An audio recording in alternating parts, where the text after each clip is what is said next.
Hey guys, so today we're going to talk about how you can improve your musicianship at a more rapid rate. So in other words, we're going to check out 4 ways that you can get better faster. All of these approaches are techniques that I work on consistently with the students in my text lesson studio, and we're now actually offering a free 7-day trial for that studio membership. The studio has actually been closed for several months now because we've been full and at capacity. So the spots that are available will probably fill up really fast, especially because we're doing this free trial now. So if it is something that you think you might be interested in, just definitely make sure to check it out now before it's too late. And so I've talked about the studio a bit in some of my past videos, but essentially it's just a really cool membership program where you send me videos of your playing and I give you assignments and a weekly practice plan based on what I think will help you improve the most. So it gives a lot of direction to your practicing, and you also get a direct line to text or email me at any time. So you really just have constant guidance to help out with any questions that you might have while you're working on developing your musicianship. So with developing your musicianship in mind, let's talk about 4 ways that will definitely help you get better at a faster rate. So number 1, you want to develop your ear. A lot of times when you encounter a musician that is really talented,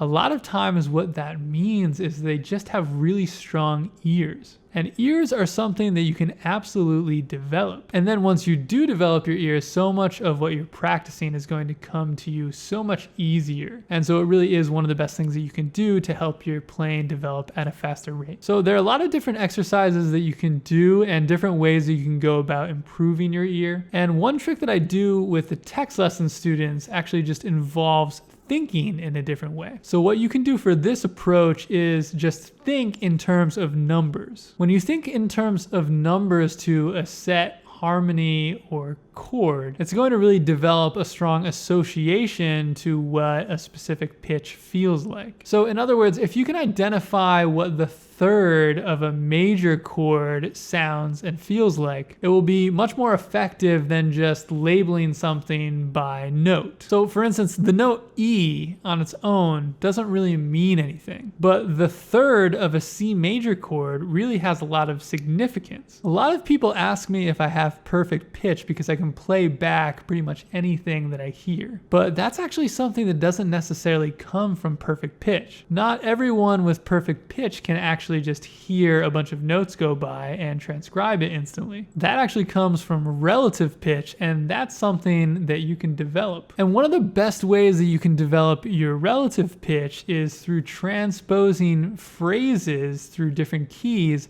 using the number method. Because if you use the harmonic context to tie the notes together, that's going to be a lot more effective than just hearing one interval after another. So in other words, instead of thinking, for instance, about one note going up a half step, then another half step, then up a minor third, then down a half step, up a perfect fourth, etc., etc., etc., you can just think about the whole line and all of the notes in a harmonic context. So with this phrase that I just started to outline on a major chord, you could think about the notes as being the root, a chromatic note moving into the second, the fourth, down into the third, and then a chromatic enclosure around the fifth. Then when you transpose that phrase to a different key, the numbers are going to stay exactly the same. And then you'll just be applying those numbers to a different key or a different scale or harmonic context.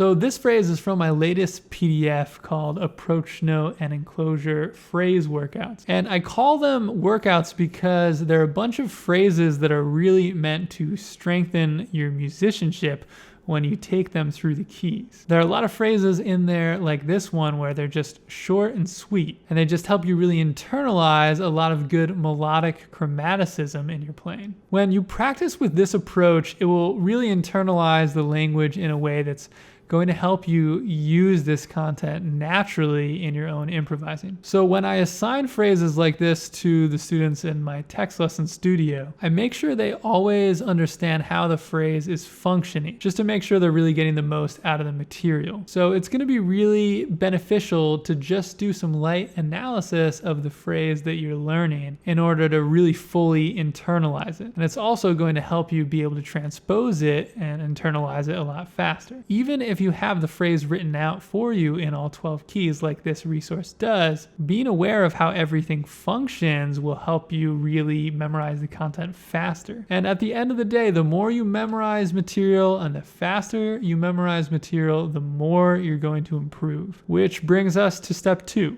Step 2 is memorize the content that you're learning, or memorize the material that you're working on as much as you can. Jazz is a language, and so to learn a language and be able to speak fluently on your own, you have to memorize vocabulary and learn how to put it together. The more you do that, the more you get to just speak and improvise through this language creatively on your own. It's important to remember that you don't just memorize a phrase and take it through the keys to just plug it into your solo verbatim. You memorize a phrase through the keys because it makes you a better musician, it improves your skills, and it helps you have a deeper understanding of the language that you're internalizing. And then once you can speak fluently through the language, then you can just have fun with it and say what you want to say. So the third thing that's going to help you get better at a much faster rate is going to be practicing with a metronome. I find that many people don't realize that developing the consistency of your time through practicing with a metronome is probably the best way that you can make your playing feel better and feel more in the groove. Such a big part of a good time feel just comes from consistency. So that's going to happen the more you practice with a metronome. And then the reason that it's going to help you develop at a faster rate beyond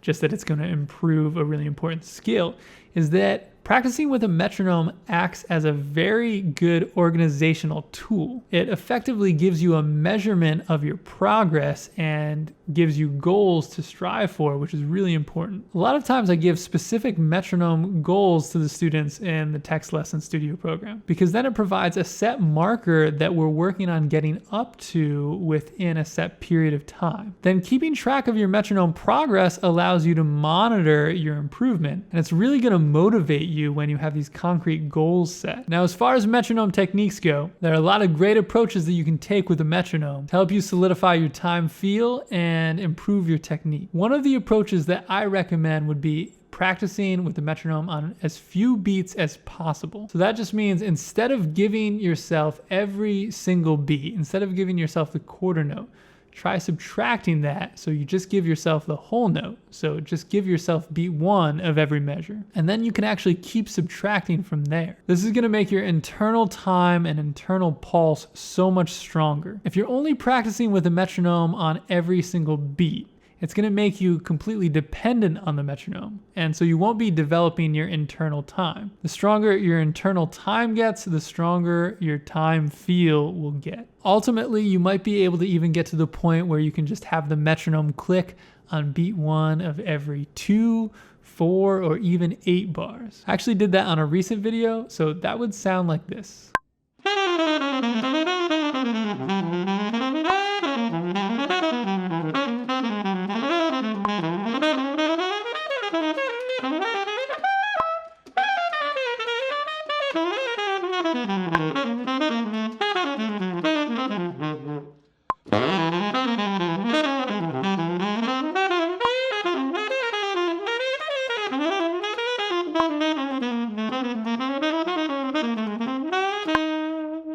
All right, so number 4 is going to be soloing with just the chord tones. All right, so this is just one of the things that I talked about in my full Practicing Standards masterclass, but just soloing with the chord tones is one of the best ways that you can improve your ability to outline the harmony. And when you get better at outlining the harmony and playing through chord changes, your rate of development is going to increase so much. And so that's why it's the first thing that I recommend doing anytime you start learning a standard. And it's a process that will really have a very positive effect on your playing. No matter what level you're at, regardless of whether you're first starting getting into improvising or whether you're a professional, this is an exercise that everyone should really be doing. So here's an example of soloing with just the chord tones on a higher level, mixing up a lot of the shapes and rhythms just to give you a sense of how deep you can get into this concept.